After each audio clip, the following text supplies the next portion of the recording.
Here's the uncomfortable pattern. Organizations pour effort into assessing AI risk, produce excellent reports, and then the reports sit there. The risk was mapped, measured, beautifully documented, and nothing actually changed. Assessment became the destination instead of the starting line. So let me ask you, when your organization identifies a risk, what percentage actually gets treated versus just recorded? Be honest. For most, recording is where the energy runs out. Manage is the function that closes that gap. It's where everything you mapped and measured turns into action. In this chapter, you learn how to treat and mitigate risks, how to prioritize using your mapped and measured inputs, contingency and crisis planning, implementing controls, continuous monitoring, handling post-deployment drift and incidents, communication and reporting, and finally, decommissioning and change management. And here's the theme throughout. Manage is not a phase you finish. It's an ongoing discipline that lasts the entire life of the system, right through to switching it off responsibly. Let's turn insight into action. So what's Manage for? NIST frames it as allocating resources to mapped and measured risks on a regular basis and as defined by governance. Look at how much is packed into that sentence. Allocating resources. That's the honest core. Managing risk costs something. Time, money, people. And manage is where you actually spend it. Talk is free, treatment isn't. Mapped and measured risks. So manage depends entirely on the previous two functions. You prioritize what map found and measure sized. Without them, you're managing by gut. With them, you're managing by evidence. On a regular basis. There it is again, the recurring theme. Not once, regularly.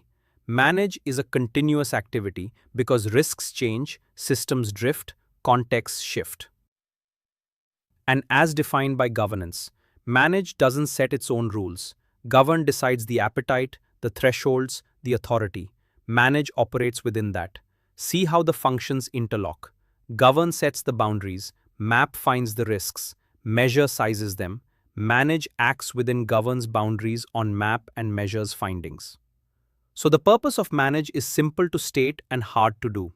Take what you know and actually reduce the risk, continuously within the limits governance set. Here's the test of whether your manage function is real. Point to a risk you identified and show me what changed because of it. If nothing changed, you don't have a manage function. You have a filing cabinet. So you've got a risk in front of you. What can you actually do about it? People assume the only option is reduce it, but there are genuinely 4 responses, and knowing all 4 makes you better at this. First, mitigate. Reduce the likelihood or the impact. Add controls, improve the model, put a human in the loop, narrow the scope. This is the default and often the right one. Second, avoid. Don't do the thing at all. This is the go or no-go from map showing up again. Sometimes the honest treatment is we won't deploy this. That's not failure, that's a valid choice. Third, transfer. Shift some of the risk elsewhere. Insurance, contractual terms with a vendor.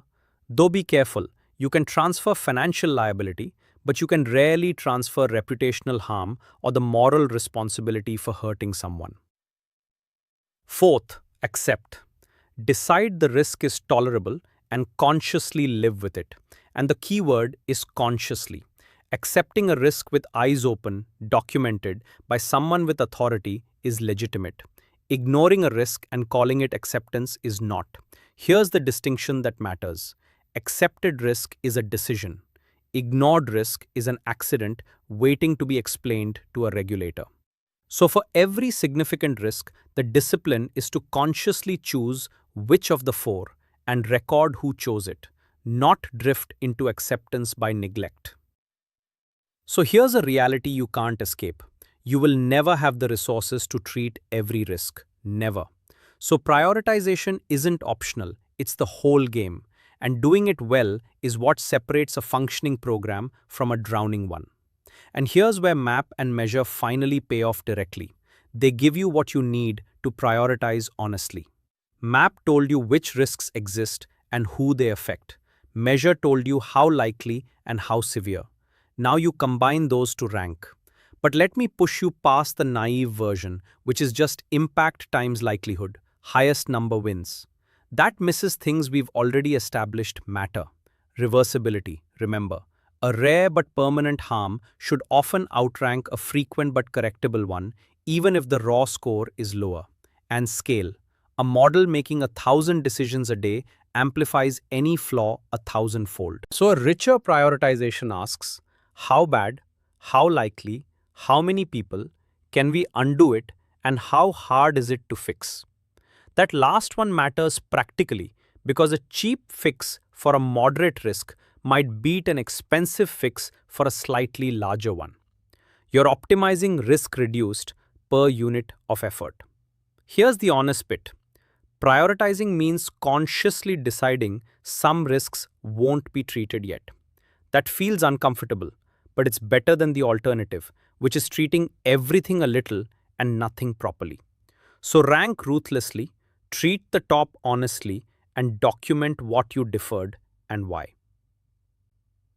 So let's talk about what happens when it goes wrong. Not if, when. Because here's the mindset shift that matters. Mature risk management doesn't assume prevention works perfectly. It assumes failure will happen and plans for it. Think about how aviation approaches this. They don't just try to prevent emergencies, they drill for them relentlessly so that when one happens, the response is practiced, not improvised. That's the standard to aim for. So, what does contingency planning for AI look like? First, you plan before the crisis, calmly. What are the ways this system could fail badly? For each, what's our response? Who does what? Who has authority to pull it offline? You work this out in the quiet because you cannot design a good response in the middle of a live incident with everyone panicking. Second, you make the plan concrete and specific. Not we'll respond appropriately, which means nothing. Instead, if the model does this, we do that, this person decides, this is how we switch to the fallback. And here's the part almost everyone skips. You rehearse it. A plan that's never been tested is a hypothesis. Run a tabletop exercise. Walk through a simulated incident. You'll discover the gaps, the unclear authority, the missing contact, while it's cheap to fix them. So the question I'd leave you with, if your most important AI system failed badly tomorrow morning, is there a plan and has anyone ever practiced it? For most organizations, honestly, no. So decisions about risk are worthless until they become controls that actually operate. This is where strategy meets reality and where a lot of good intentions quietly die. Let me show you the gap. A team decides high-risk models need human oversight. Great decision. But deciding it and implementing it are different universes. Implementing it means who is the human, what exactly do they review, and how. Do they have the time, the authority, the capability we discussed back in Chapter 3? Is it wired into the actual workflow, or is it a line in a policy nobody follows? So controls come in types, and a good program uses a mix. Preventive controls stop a problem before it happens, like validation checks on inputs or restricting what the system can do. Detective controls catch a problem in progress, like monitoring and alerts. Corrective controls fix things once detected, like a rollback capability or an incident response. And the crucial principle, which we touched on with resilience, layer them. Never rely on a single control. If the one thing standing between a bad input and a harmful outcome is a single check, you've built a single point of failure. Here's the honest test of whether a control is real. Can you point to it operating? Not in a document, in the actual system. I've seen so many controls that existed only on paper. The policy said human review. In practice, the human clicked approve on everything in 4 seconds. The control was theater. So implement, don't just decide. And then check the control is genuinely doing its job, not just existing. So here's where AI risk differs most sharply from traditional risk, and where I see the most dangerous complacency. Traditional systems, once they work, tend to keep working. AI systems degrade silently while appearing to work perfectly. So monitoring isn't optional here, it's the core discipline.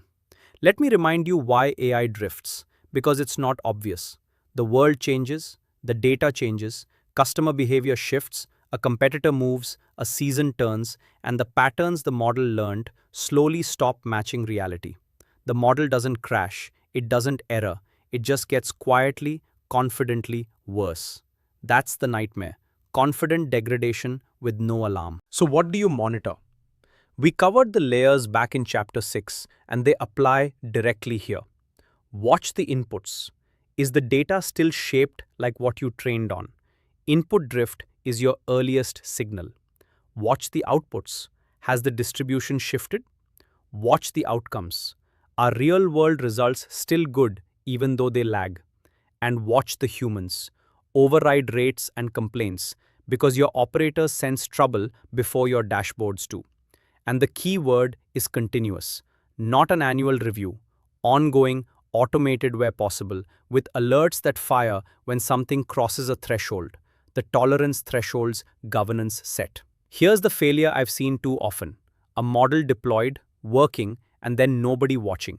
It drifted for months. They found out from a customer complaint, which is the most expensive possible detector.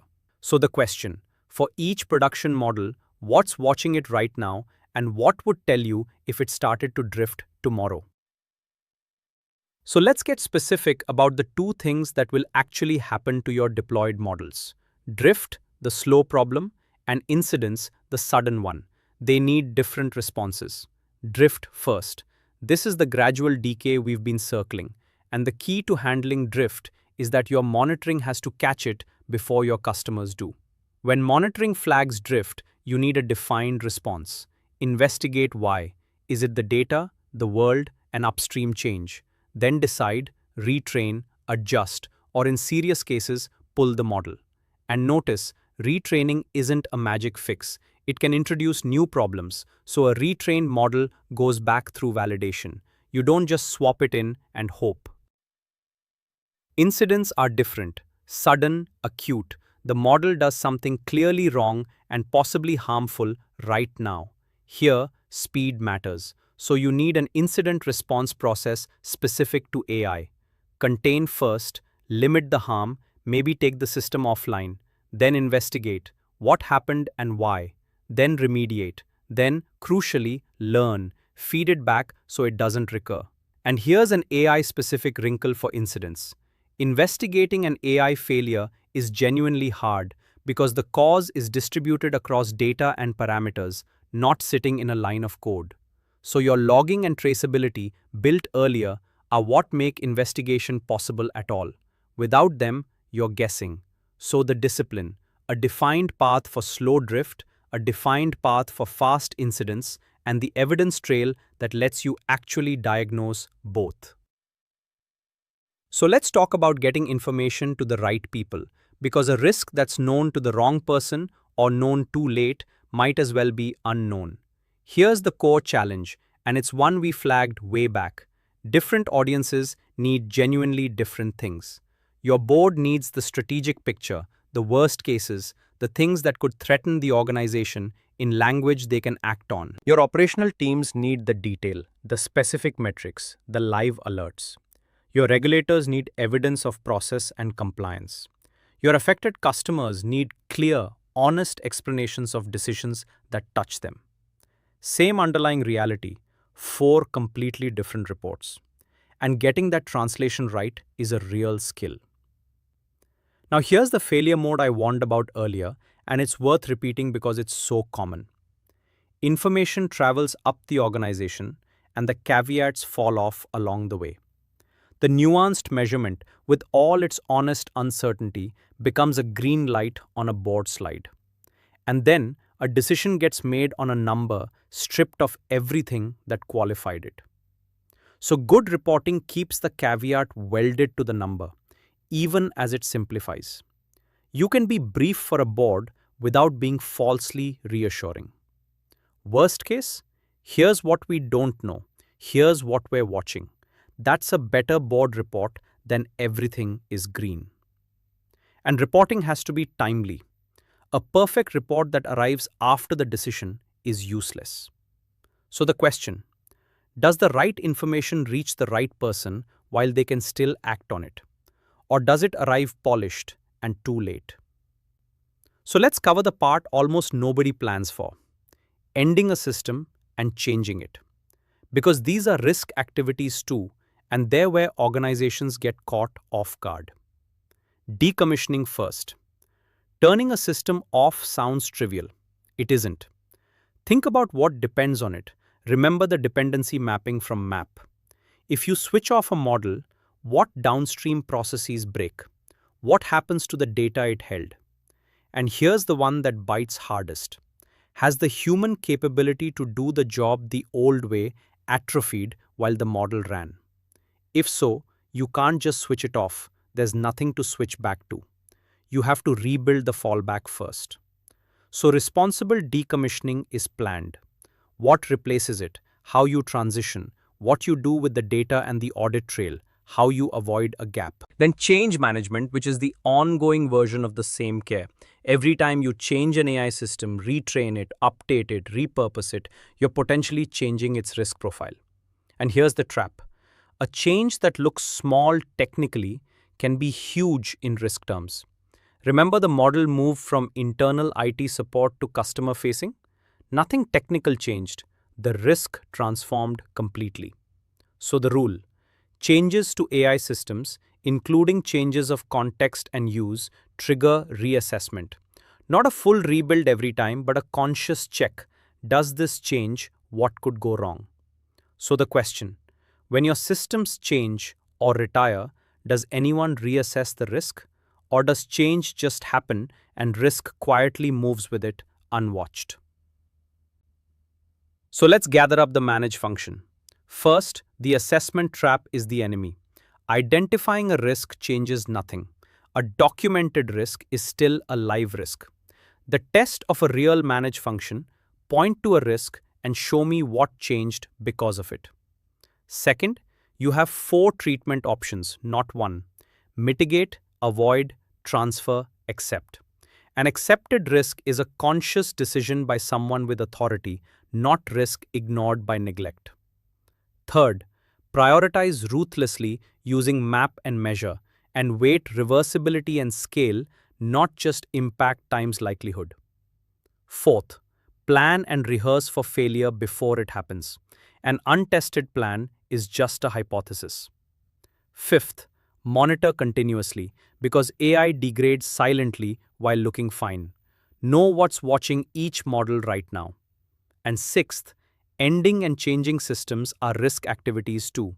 Change of context triggers reassessment, even when nothing technical changed. If you want a detailed structured course on this topic, with role plays, quizzes, and practice tests, our Udemy course link is in the description. Do subscribe to the channel if this series is helping you, and the playlist link is in the description, giving you every video in the series in order. Next, our final chapter, profiles, integration, and where all of this is heading. See you there.